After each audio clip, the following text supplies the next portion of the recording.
Hello, my name is Sebastiaan from socialanxietysolutions.com. I'm a former social anxiety disorder sufferer, social confidence coach, and the host of a popular podcast show. And I also run a social confidence club, which is about to open in about 2 weeks from now. And so I'm interviewing a few people who went through that experience. And one of these people is John. So John, thank you very much for being here. There we go. Yes. Yes. And before we get into that, let me just tell you how I reached out to John. So John's made really great progress, and I reached out, and in my email, I said, hey, as you know, there are different kind of stages on the journey to social ease. And, there's a stage 0, which is like all the way at the start of your journey, where social anxiety is there all the time and you don't know what to do and you're overwhelmed and you get upset about things and you're totally out of control. You kind of feel hopeless and it's just a pretty dark place. All the way to the other side of the extreme is like level 5 or stage 5, if you will, which is where there's no anxiety anymore. It's effortless ease. You're flowing all the time. And it's just, the problem is in the past, it's no longer there anymore at all. And then there's stages in between. And most people get up to kind of like stage 3, 4, 5. That's like the more advanced stages. Stage 3, I named it reduce your social anxiety. Stage 4 is, value and empower yourself. And stage 5 is create effortless social ease. And I wanted to interview people on different kinds of stages, because initially when I started out, I thought it would be a good idea to only have people who made it all the way to the other side, because that's the most inspiring thing. And as it turns out, that's actually not true. So we want to hear from people wherever they're at. And this is also intended to get people away from, so you, if you're watching or listening to this all or nothing thinking. It's either social anxiety or no social anxiety and nothing in between. Well, it's not like that at all. There's a whole journey involved with different experiences along the way. And part of this interview is kind of, talking about that, what that is like. And so that's the pre-frame. And then I have a whole bunch of questions, and we'll see how many we get to. But to kick off, John, I'd like to know, can you maybe explain a bit how the social anxiety was before you got started, before the club, before tapping? What was it like? I would say the biggest issue for me was blushing and thinking that I looked different to everybody else. So it was the blushing, and then also thinking that I was weird and different and like an easy target. So yeah, that's how it showed up for me mostly. Got it. And when that blushing then came up for you, what were kind of thoughts that you were having and feelings that you were experiencing? I looked different. I would just kind of go into shutdown mode. Like my body would just go into shutdown mode. The thoughts, it was mostly like I'm different and I look weird. That kind of a thing. Gotcha. And if a blushing episode happened, then would you be bothered about that afterwards? Oh, for sure. Yeah. Before I would have been, I would have been thinking about it afterwards and thinking, what do those people think? And were they thinking about it for a lengthy period of time? Were they going behind and talking to other people about it? All those thoughts, for sure. Yeah, we tend to go in our head and worry about all of these things now after this crappy social situation. Thinking you're the most important person in the world, for sure. Right, exactly. Okay.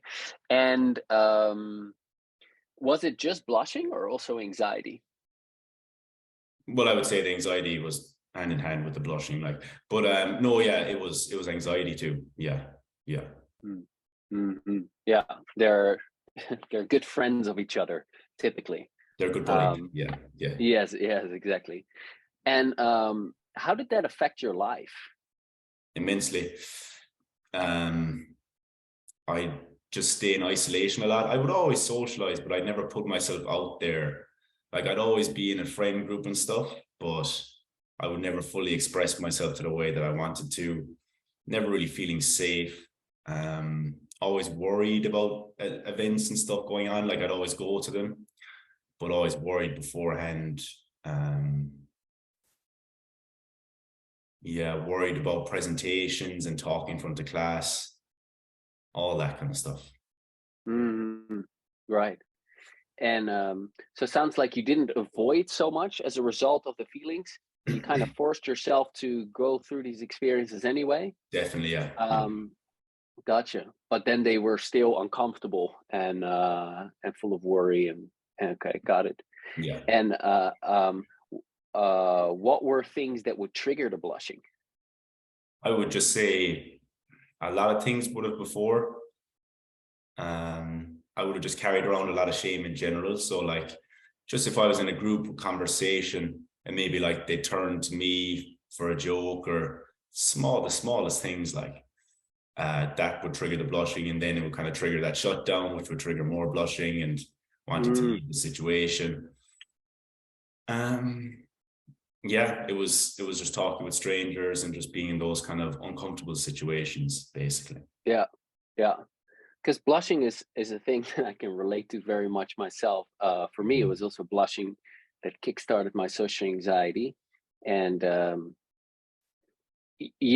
like for example, things that triggered the blushing for me was any topic around sex, any topic around dating, any being the center of attention all of a sudden, or if I tried to be funny and it wasn't funny, or if I was criticized publicly, just even if it was in a playful way, or if I was attacked, or if I was put down, even if it was in a playful way, I just couldn't I just couldn't laugh at it.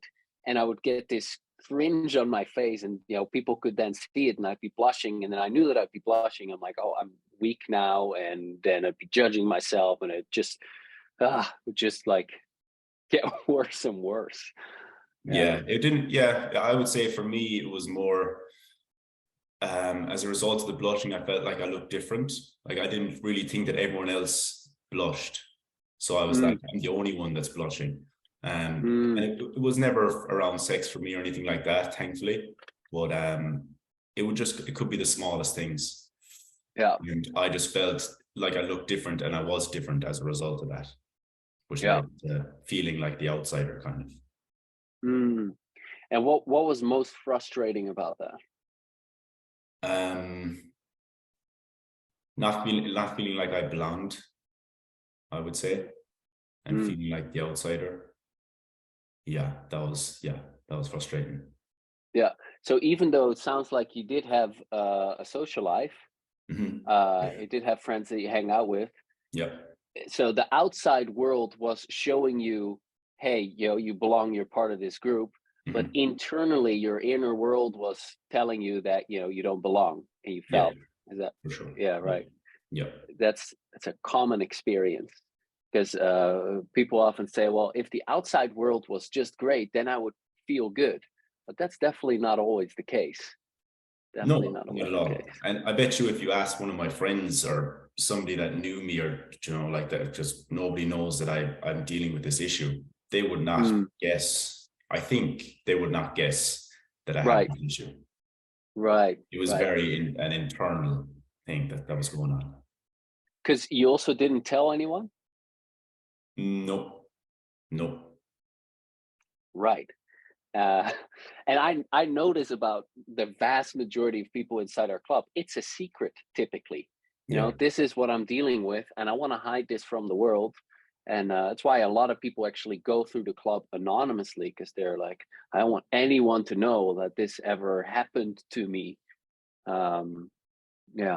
It's different. You see, it's to do with people, you see. So it's an anxiety around people. So it's hard to share that with people. Like if you had anxiety about a test, it can be quite relatable or something, or an anxiety about, I don't know, getting onto a plane. You can kind of talk through that with someone, but like oh, I'm having anxiety around you, and trying to talk through that Yeah, is yeah, quite difficult, I think.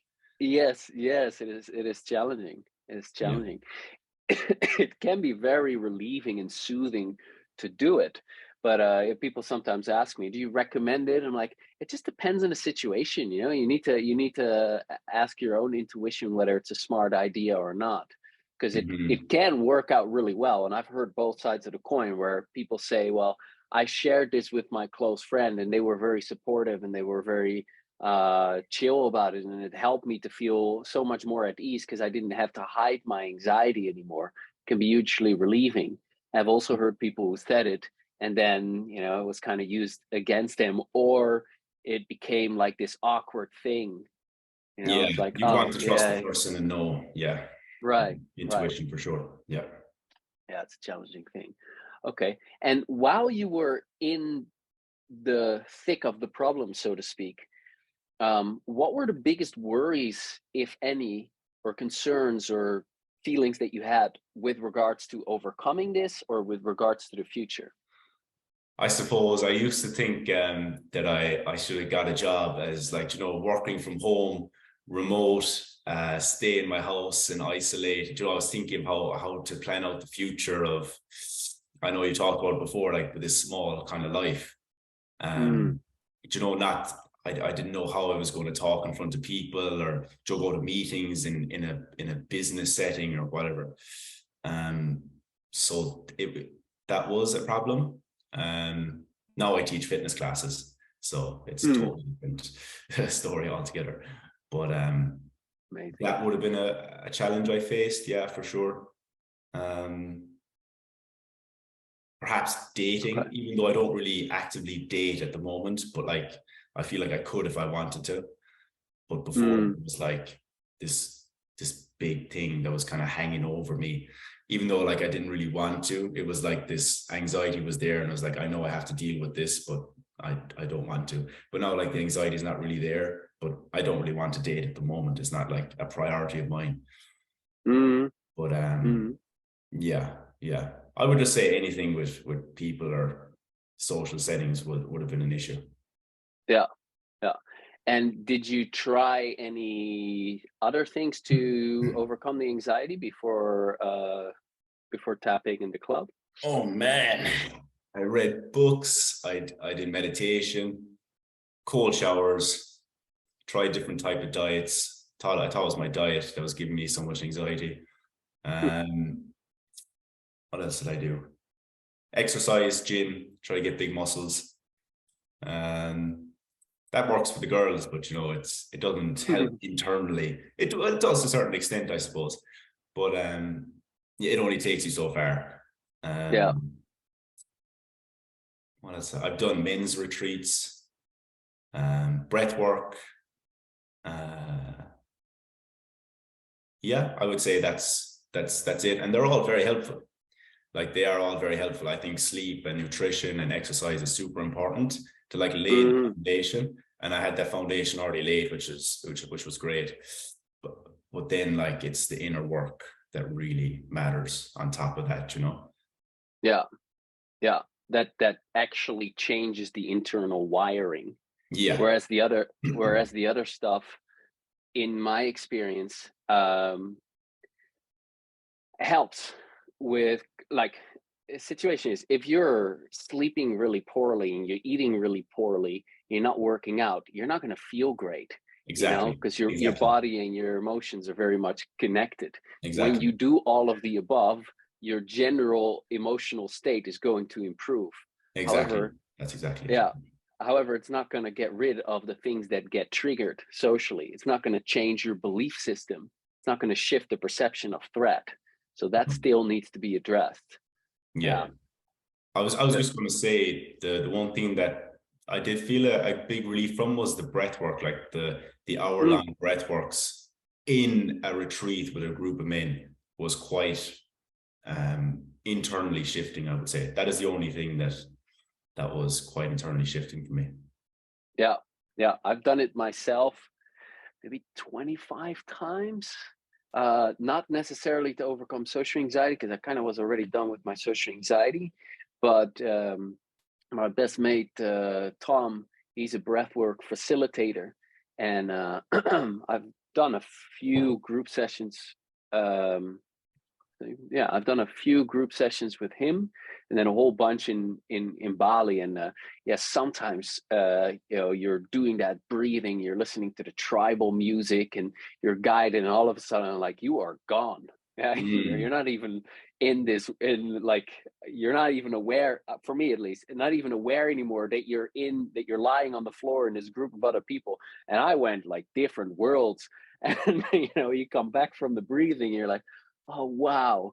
And I've had sessions where I was like drenched in sweat, and you come in and like, wow, I went places. Mhm. I don't know what it necessarily did in terms of lasting results, um, Yeah, but it can be very powerful, of an experience. And I'm sure you can. It's a powerful modality, and I know of quite a few people who have benefited from that a for lot. sure. So yeah, Yeah, holotropic breath work, that's what it's called, or that's at least one of the big ones of it. Anyway, okay, cool. So before you joined the club, did you have any concerns about should I join or should I not? yeah, Any worries? What yeah. were they? I had a lot of worries. Thought it was a scam because I'd previously been scammed before. Okay. So I was definitely on high alert for scammers. Mm, So I had seen your videos before, and probably tried your free videos on YouTube, um, and didn't really find much relief from them, just because I was just probably not really trying that hard or not doing it properly, etc.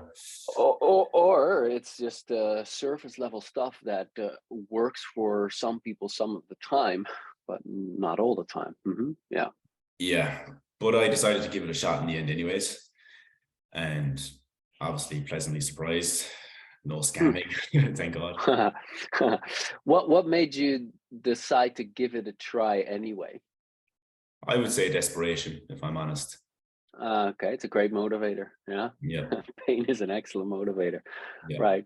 That's also the thing that got me to do more research on tapping, because initially it didn't work for me. I'm like, okay, this is like, it sounds so amazing, and yet, and I don't have any other options that sound so promising. So please, please, pretty please, sugar on top, let this work.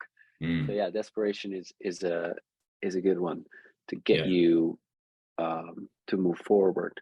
Um, yeah. So then you joined. Can you remember how you felt once you joined? I mean, I was definitely nervous when I first joined, getting on the calls and stuff. I did turn on my camera and stuff straight away, just You because I did or you knew did not? did Did, yeah, okay.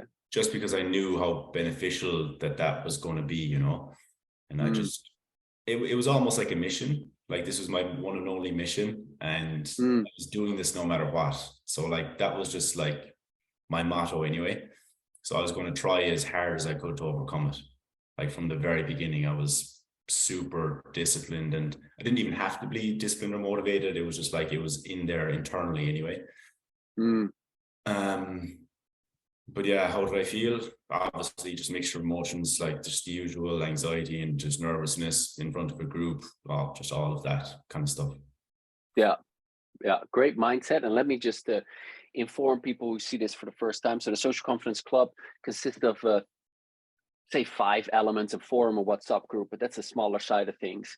I'm building it up in what's the biggest thing. On Tuesday is motivation. So it's a specific tap alongs to boost your motivation, quotes, stories. And on Thursday, Empowerment Thursday, is psychology lesson, like a short psychology lesson that pre-frames the psychology of the socially confident, and then a specific tapping exercise that you do, um, guided. And then on Sundays, that's the big thing where we do live group coaching. So I coach one person or a bunch of people or the whole group at once. We do check-ins. We have guest experts that come, psychologists, psychotherapists, who usually nearly always do some form of tapping. They guide the group. And so these sessions are live, right? So it's your whole screen. You see all people with social anxiety, all on the same path, all there to overcome their social anxiety. And that's pretty scary in the beginning, especially. And so we offer 4 levels of participation. Level 1 is the replay. In other words, you don't show up live, you just watch the replay, you tap along there. Level 2 is showing up, but being completely anonymous. Nobody knows that you're there. We don't see you, we don't hear you. Level 3 is that you show up, you have your camera on, but you have an X in front of your name, so you don't get called on. And level 4 is like full on participation. So that's raising your hand, writing in the chat window, being open to being asked questions, and also volunteering. So doing little tapping sessions with me in front of the group. And so in the beginning, a lot of people, first few months, everyone's very anxious on the call, which is perfect because we're fabricating kind of like a social environment. But now everyone is there and everyone is feeling anxious, and we talk about it. And it's not a secret to have anxiety. We know that everyone has it. So we then tap on the anxiety while we're there. So it's triggered and we're doing the tapping. Whenever I then work with a volunteer, one of the first things I say is like, okay, how strong is it? 0 to 10. And I get a 0 to 10 and I begin to work with that particular person and everyone else is tapping along. And that person that I'm working with will have very similar thoughts, very similar feelings. And as you then tap along with it, you begin to calm down whatever level it is that you're participating on, including the replays. Right. Okay. So that was that. How long do you think it took before you were comfortable joining the webinars? How do you mean? I joined straight away, like so. I mean, how long did it take before you didn't feel any anxiety anymore on the webinars? Oh, right. Well, see, that depends, man. Like, because it depends what situation you are in the webinar. Like, if you're just like watching, like, there's not much anxiety. But like, if you're talking about something vulnerable, there might be some anxiety that shows up. So that's kind of a tough question to answer. Right. Okay. Well, let me just say, just showing up without being volunteer. How long did it take you to? How long did it take? Months. Yeah. Okay. A couple of months. Yeah. Yeah. Cool. I'm I'm just asking, right? Like this is unscripted, as you can tell. Yeah. I have a bunch of questions that I want to ask, but I'm curious in the moment what your experience was as well. Cool. Yeah. All right. So moving on.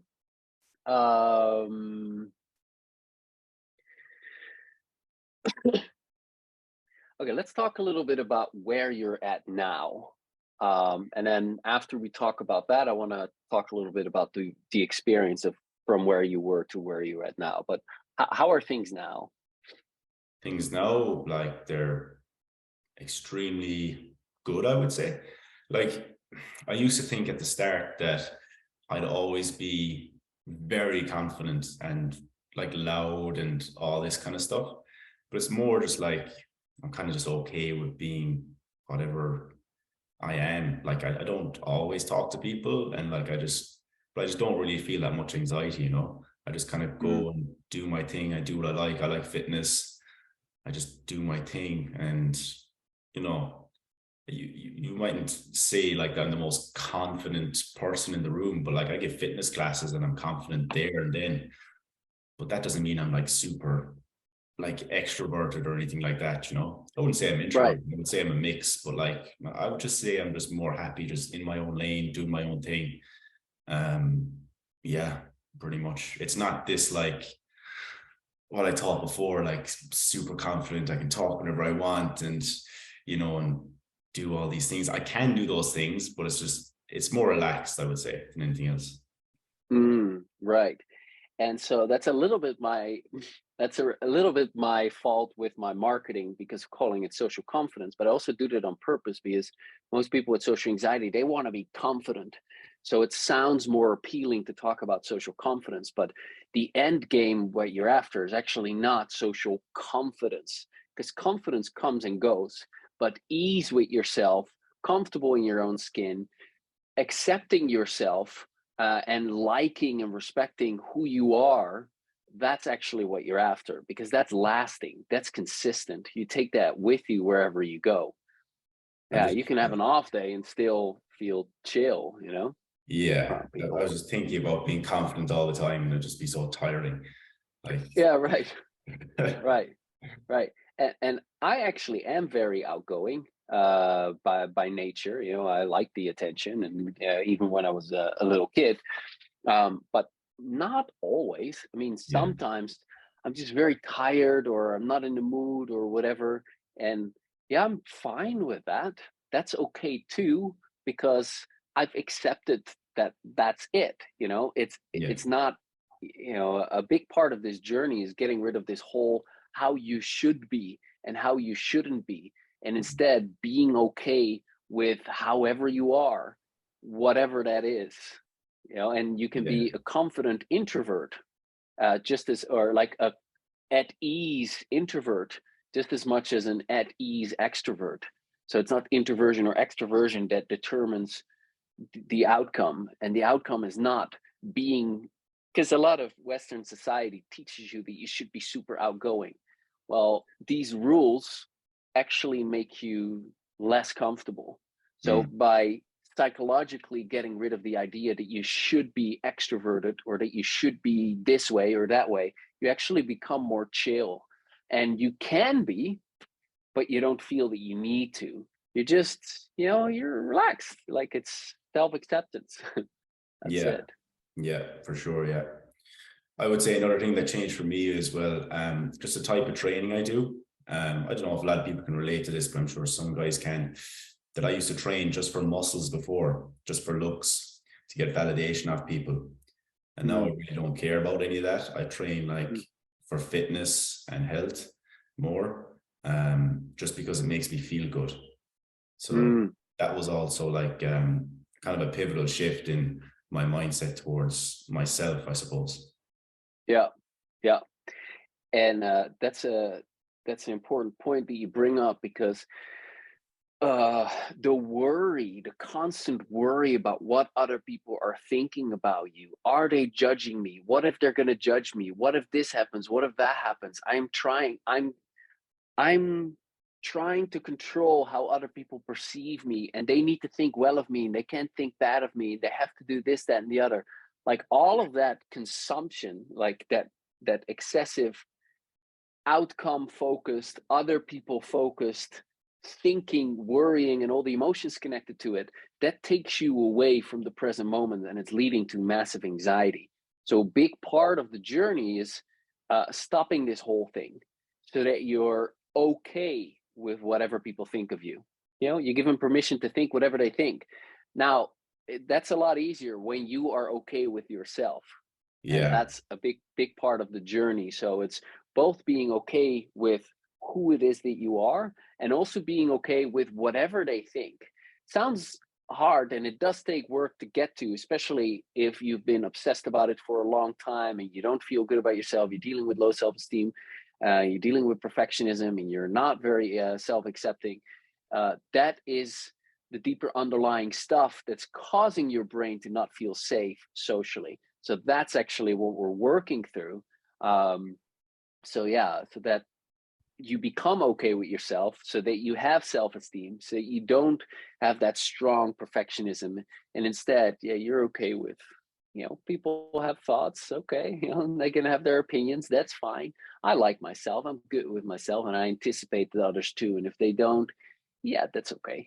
You know, not ever Yeah. can't win them all. Yeah, right. Yeah, for sure. Nice. Yeah. Very good. And how's that improved your life? Um, like if I look back, it's obviously improved my life like crazy. But it's just small steps and you kind of get used to it. So right now it just feels normal, I suppose. But I would just say I kind of live for myself more. Hmm. Um, yeah, pretty much that's to sum it up. I just live for myself more. I do generally what I want. And yeah, I kind of know who to stay away from. I used to think that I liked these certain people because they were cool or because I got validation from them, but I just don't have that kind of interest in those people anymore. Just going for more genuine people. So yeah, this kind of work really, obviously dealt with the social anxiety, but also like general self-acceptance and just healthy lifestyle in general. Yeah, great. The beauty about this work is social anxiety is just a symptom, Yeah. and that symptom points to deeper underlying issues, the ones that I mentioned before.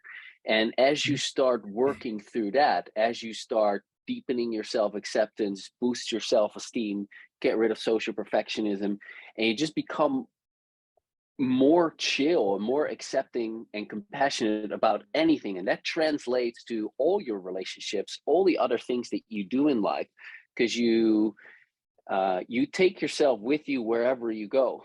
And when you feel good about yourself and you feel confident in your abilities and you like and you respect yourself, that cannot not start to improve areas of your life, and you start to make different decisions, like kind of like what you said, these kinds of people that I used to go to for validation, everything, that's just not interesting to me anymore. In other words, I value myself more now. I'm good with myself. I don't need them to, to kind of polish myself up. I'll just go to people that like me, and that I like. Yeah, great. And how do you feel in social situations now? Definitely just more relaxed. I could say there could be a small bit more work to do, but generally just, more outgoing, more relaxed, more open to them. Just generally better. How's the blushing? Doesn't really show up as much anymore. And there's just not really a charge on it anymore. I don't really think about it. Amazing. Yeah. How's that compared to before? Did you used to think about it a lot? Oh man, it never used to leave my mind. Constantly used to think about it. Yeah, that's big, because I know that for myself as well. Like anywhere where I'd go, I'd be like, oh, I hope I'm not going to blush. What if I'm going to blush? What if I'm going to blush at just the wrong time? When someone makes a joke, and like if you blush, it then communicates something that you definitely do not want people to think, like all of that. Yeah, I would add another thing as well, that I noticed that I used to kind of be in a victim mindset more.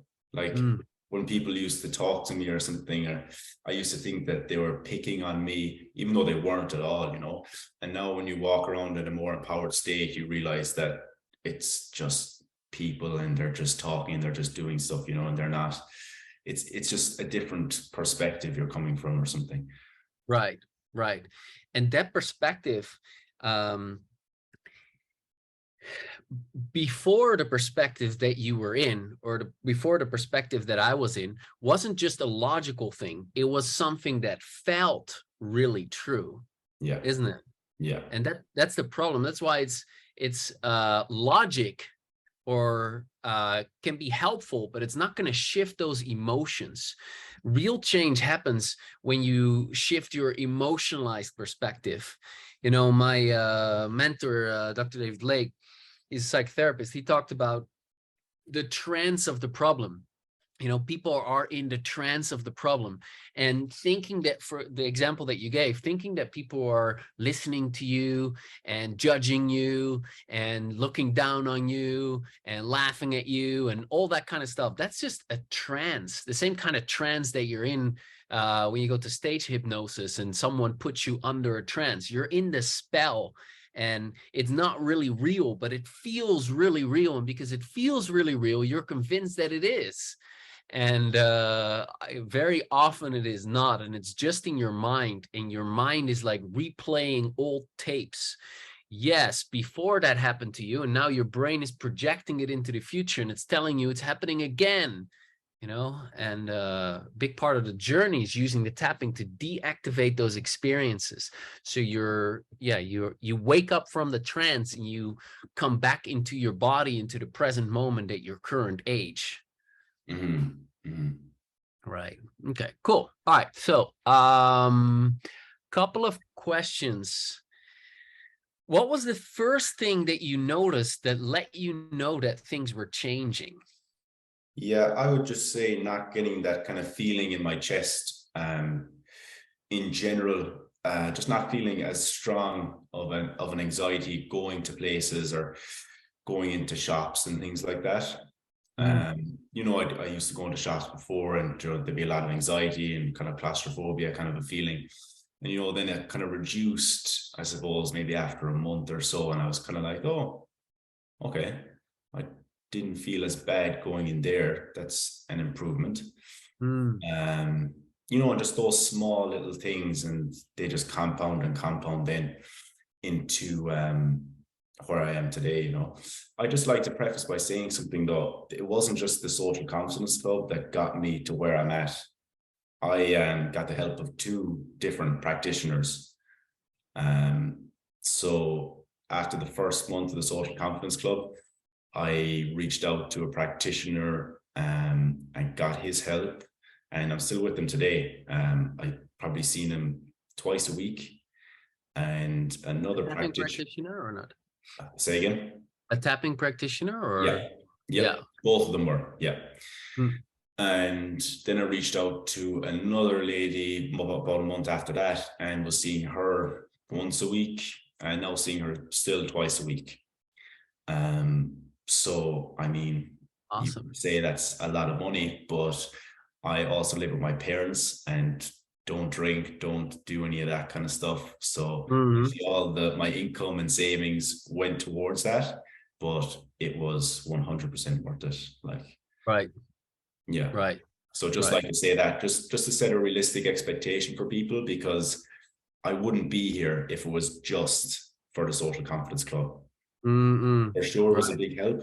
But I mean, to get that one-on-one hour, 3 hours a week, we'll say, and get that support off them was huge. Yeah. I'm glad you bring that up, because people underestimate the power of doing some one-on-one work, because there's someone who has the outside perspective and can see your subconscious blind spots and can hold your hand and can go to places where you feel not safe to go yourself. And it's the same for me.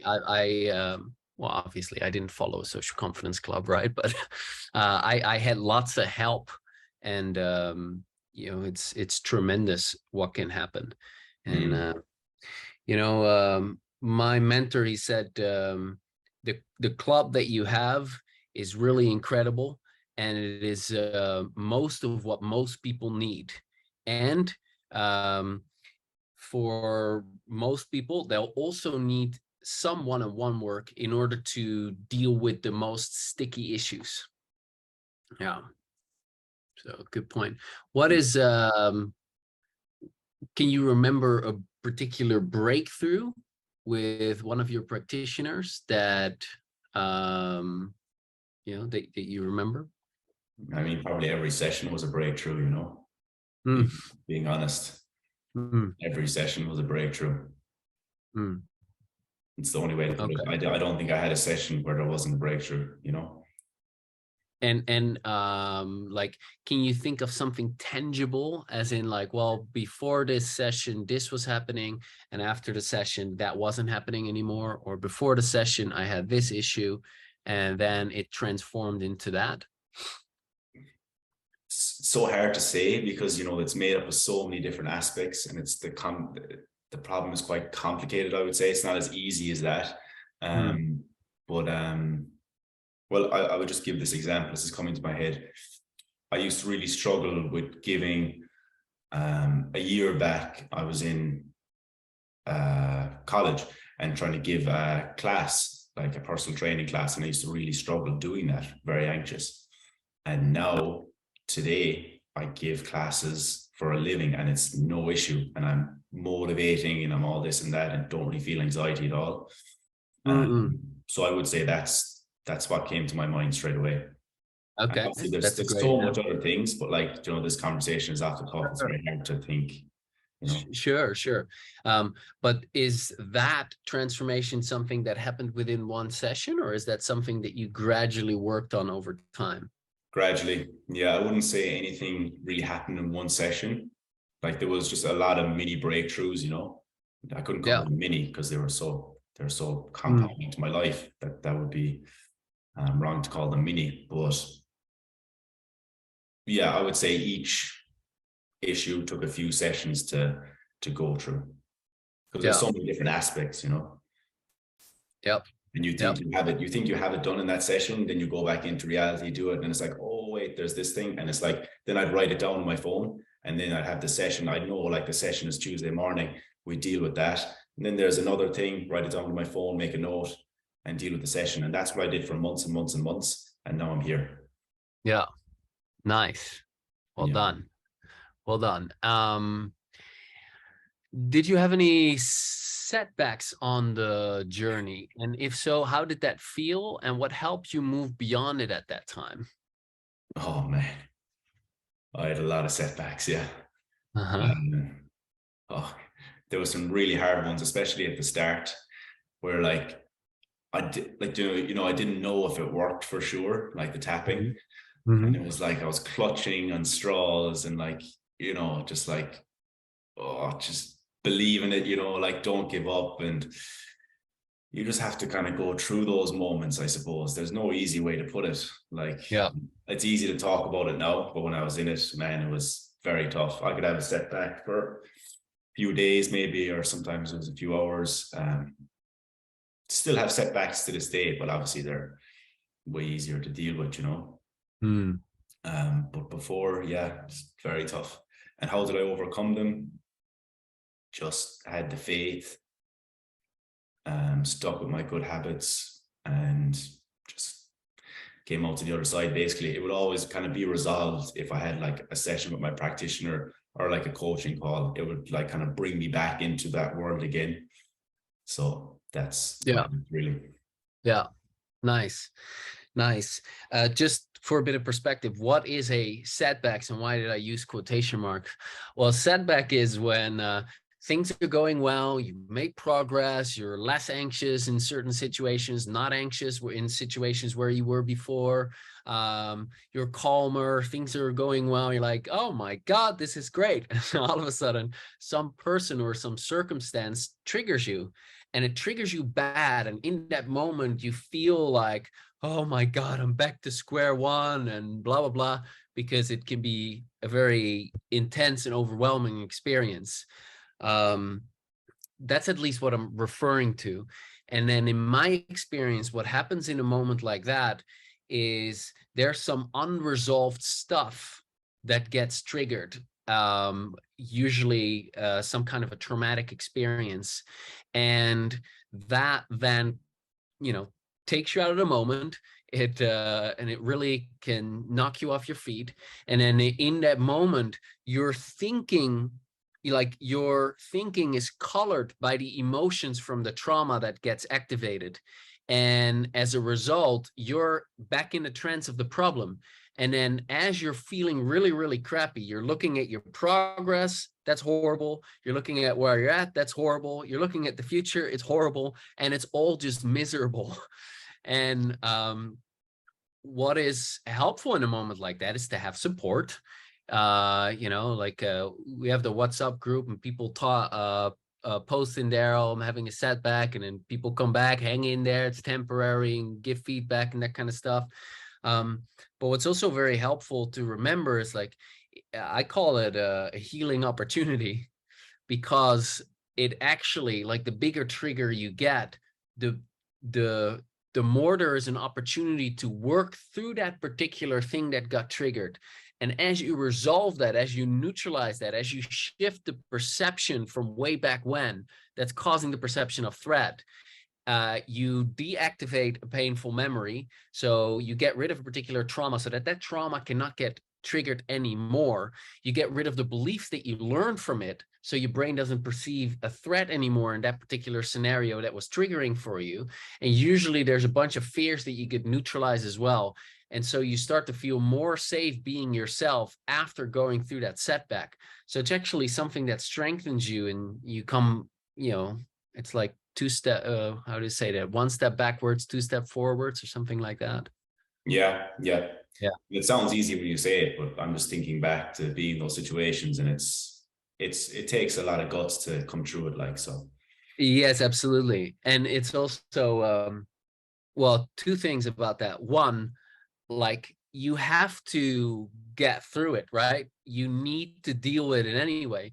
And so not having any tools to deal with it in that moment versus having tools to deal with it, that's a big difference. Like, I can remember being triggered maybe 8-9 years ago, and I'm already teaching this stuff for several years, and I got triggered badly. And even though I knew all that I know, I knew what was happening, still was really scary. Like, oh my God, what if this never goes away? What if I'm just beyond help? And what if this time, this is how I truly feel, and my brain is just broken, and I'm just a mess, and I'm going to be suffering from this for the rest of my life? Even though I have all these tools, and it still can be difficult. Now, not to scare you, this is not going to happen all over the place for everyone all the time, but it's part of the path, and if you're not on the path, this also happens. You still get triggered, but the difference is now you actually have the tools and the mindset and the resources to work through it. Yeah. I'd just like to give a shout out to the practitioners again. I don't know how I would have got through it without them, like, so it is what it is, but like, yeah, I think you really do need that support in those situations. Yeah. Okay, good. So how often would you tap, and how regularly do you tap? I would say, like, I'd be with the practitioners probably 3 times a week, so that's 3 hours a week.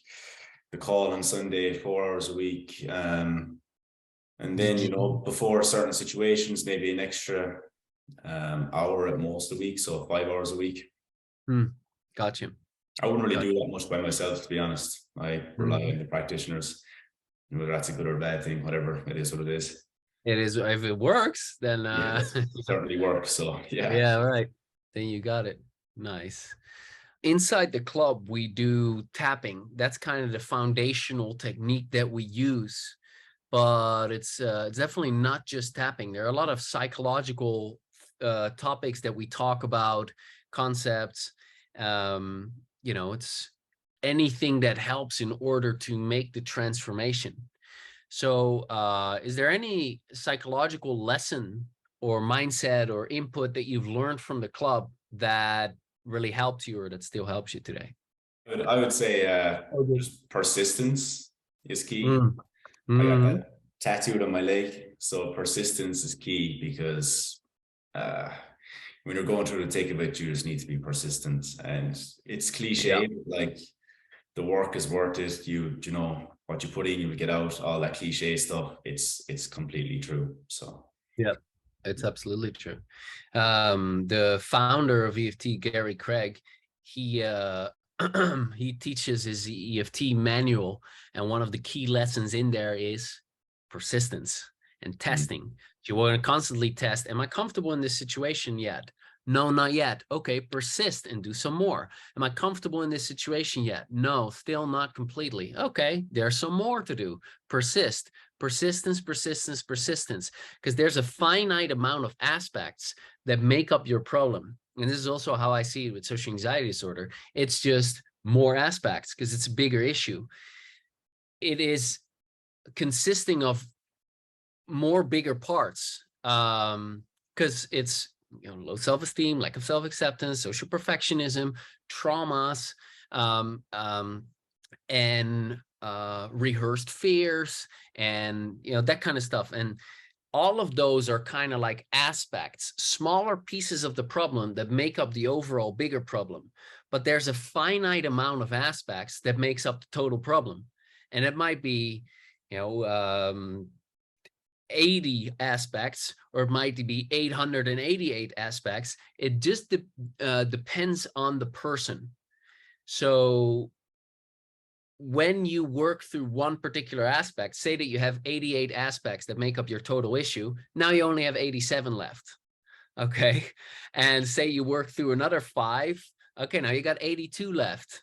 And another 3, you got 79 left. And that's why persistence is essential, because eventually you get to the place where that problem isn't there anymore. And it's not that it goes from one day into the next. You have the problem and then the problem is not there anymore.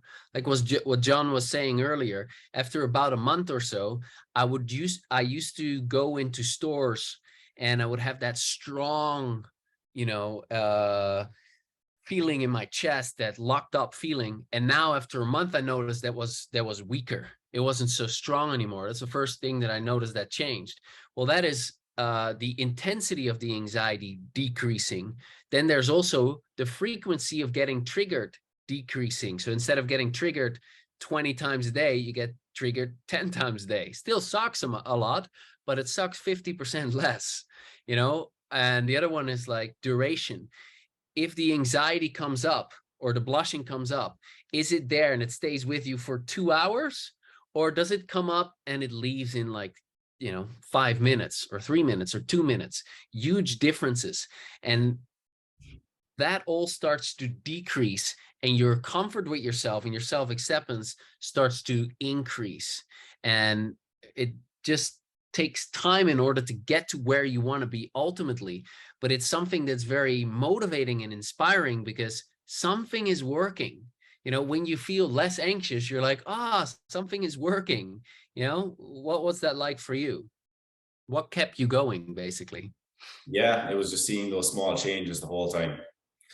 I knew it was working. Yeah, seeing those small changes. I suppose just the calls and the practitioners. It's kind of like I had it in my head, like, oh, I had this, you know, I have a practitioner call at Monday morning and Friday. So Monday would keep me going for a few days, and then I'd know Friday was in my head, like, okay, I have these issues and I'm going to deal with them on Friday. And then I had the call on Sunday. You know, I kind of had this kind of like routine in my head. So that's what really helped me as well, because like I knew I could deal with those issues rather than like having to sit down by myself to deal with them. And you know, I hope that people could do that, but I found it very difficult myself. I liked having other people there to help me through it and support me and stuff, you know. Yeah. Let me say something about this as well. Like, because not everyone is able to afford working with 2 practitioners a week. You know, it's a solid investment. And I don't want people to necessarily think that you'll only be able to make progress if that's your setup, because that's not true. There's another video testimonial on my channel of a lady who contacted me like last year after 9 months of the club or something like that. And she's like, do you want to do an interview with me? Because I pretty much resolved my social anxiety. And, you know, if you would like, I would love to give you an interview.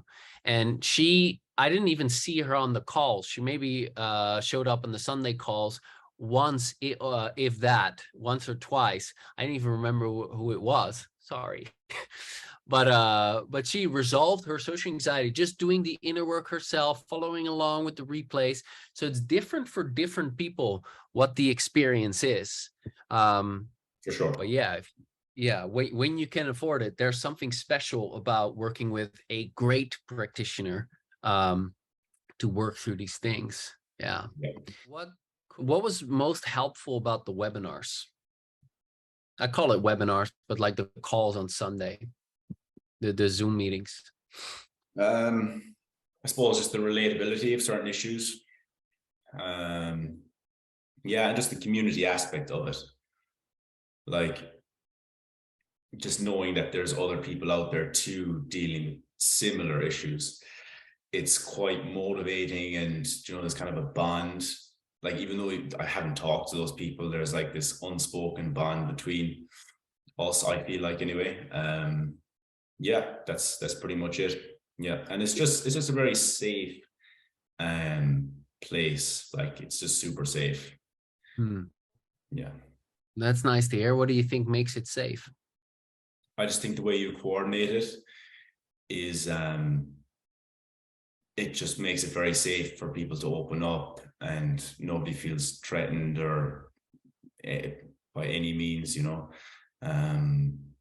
yeah, you can speak up if you want. You don't have to do anything, but there's also kind of that unspoken, like, everyone's here to improve themselves, and let's try our best to get out on camera and speak. It's just really, I've experienced nothing like it anyway. It's just a really kind of motivating place to be, I think. Nice, good to hear. I like that it's an uplifting place. Because I've before tried to be on forums for social anxiety just to write information, right, and give people tips and that kind of stuff, and introduce them. A lot of people are very, like, it's very negative and very down and depressing, and that's definitely not what's happening in the club. It's an uplifting place. See people make transformations. Yeah, cool. All right, let's see. Have any questions left? What specifically did you like most about the club? Yeah, I suppose just goal setting and a routine. Like, you had the Tuesday, the exercise to do on Tuesday, Thursday, and then you had the call on the Sunday. It's nice to break that up during the week, and you don't have everything on a Sunday, and you're trying to deal with it, and then you have nothing for the rest of the week, and you can kind of slack off almost. You're not overwhelmed by anything either. Yeah, just a sense of community as well, I would say, is just the biggest one. Yeah. Cool. Would you recommend the club? If so, why? 100%. I would say best of luck trying to overcome social anxiety without doing it this way. I certainly tried for years and it didn't work. I'd recommend it because it's an extremely safe and efficient way to overcome social anxiety. Yeah, everyone there is very nice and uplifting, and yeah, 10 out of 10. I'd recommend it. Awesome. Thank you. Nice. Well, I'm very happy for your progress, and I'm excited for you.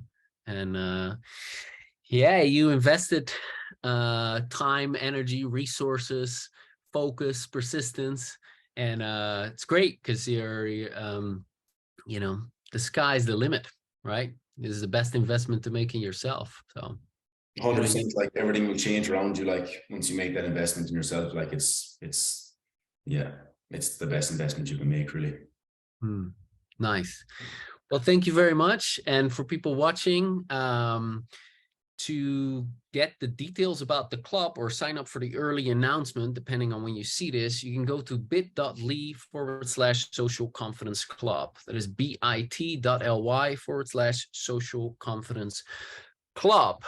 And that's it. John, thank you very much again. No problem. That's it. Bye for now.